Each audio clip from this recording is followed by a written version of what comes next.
So, hello, I am Jean-Marc Coicot from the United Nations University Office at the UN here in New York. And with us today we have Professor Kolodko. Professor Kolodko, thank you for being here. Thank you for the invitation. Appreciate it. Pleasure. Professor Kolodko is Professor of Political Economy and Director of Transformation, Integration and Globalization Economic Research at Kosminski University in Warsaw. Yes, and this Transformation, Integration, Globalization and Economic Research, in short, stands for TIGER. TIGER. We are now as TIGER, and our logo, to make the things even more strange, is globalization with human face. Mm-hmm. So you are seeing tiger and then human face, which is a kind of contradiction. But actually we are very much concerned about policy-oriented research, full of social concern, Mm-hmm. of social context. Mm-hmm. It's not oriented just for business or maximization of the rate of return.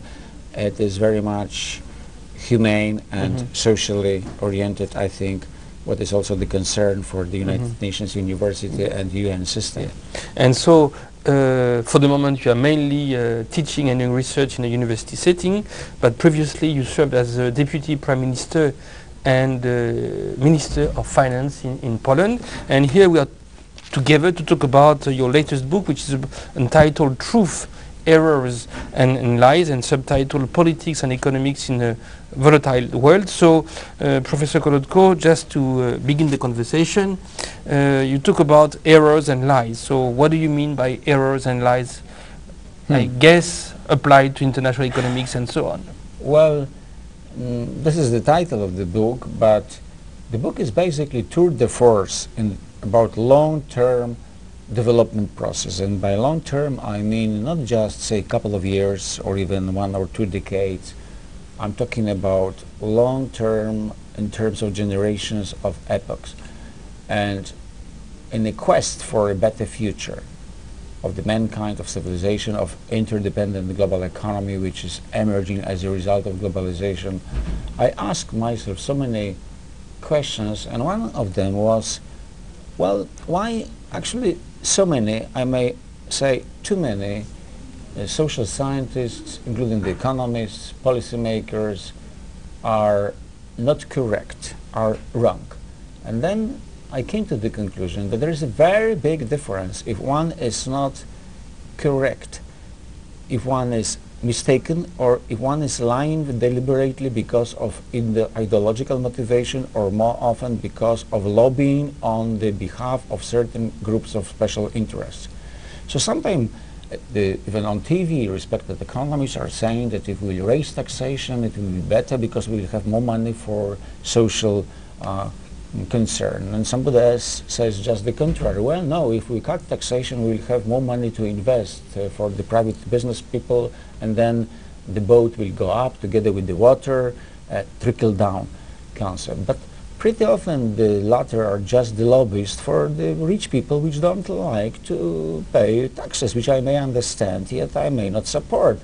And to argue, to discuss, to debate in the parliament, in the media, at academia, at the research institution, you must, or one must differently, if we don't agree. And I know that you are not lying, but you may say that you may believe that I'm wrong. I think that you are wrong, but we are using logical arguments. We can come to the common ground at the end of the story. But if you are the hired man by the Wall Street to tell something which I know it is not true, and you know it is not true, but you still keep talking, I'm discussing with you somehow differently. So this is, say, first a bit methodological step towards answering much more important question. So errors are okay, lies are not okay. Errors are to be forbidden. Lies never. Okay. Lies is an intellectual crime. It's unacceptable within my values. And So when we are talking about economic policy, we must be aware, if we disagree with some other alternative concepts, that not necessarily they are mistaken. Sometimes they are deliberately misleading the public opinion on the behalf of the few at the cost of many. Can you give us an example of this? Well, I think that this example about, for instance, taxation was pretty good. If you want something much more important because of far-going consequences, that is the recent crisis.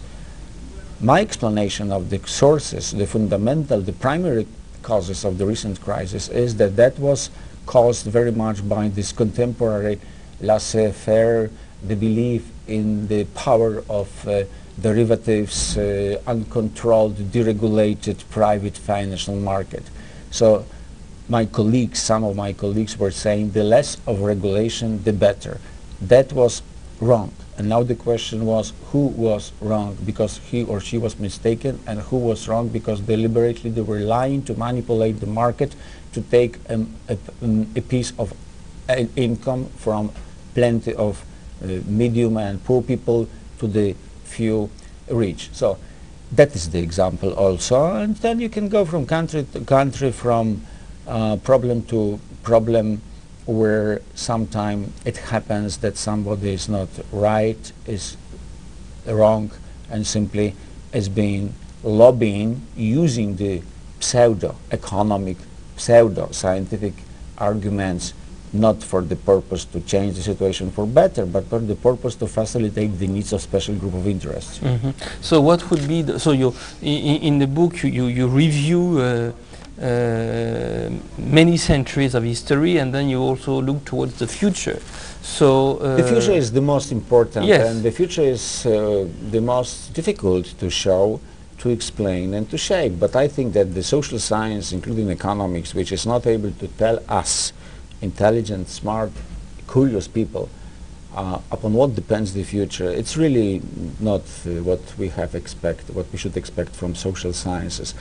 But to show the future in the scientific, accountable, reasonable way, one has to explain the present. One has to have the theory. I'm coming with a certain proposition which I refer to as coincidence theory of development, to put it in a nutshell. The things happen the way because many things happen at the same time.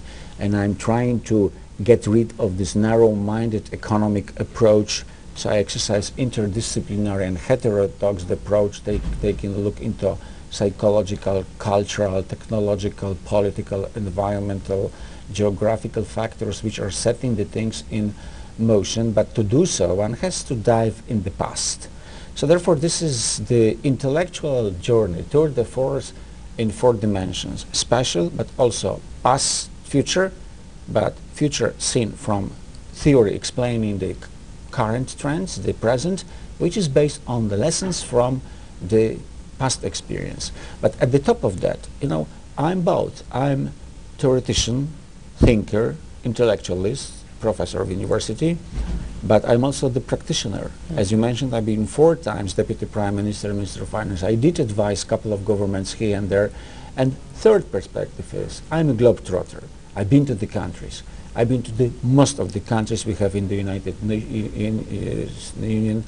I've explored almost 150 countries from the bottom. I know how is the life for less than, or die for less than $1 a day, and I know what is the stress of the people which don't know how to invest $1 more million they have and they're not able to consume. And I'm trying to bring in my train of thought these extremes, these different parts of the world, sub-Saharan Africa with the rich people of richest country of Western Europe, the political challenge with the economic thinking, because there are so many contradictions, so many conflict-prone situations in the world, but there is the way forward. It can be first understand what I'm trying to do, and then to share with my readers, and then there is the possibility to coordinate the policies and to design the strategies which will give us in the future a little bit more of equitable, durable, peaceful, and sustainable growth.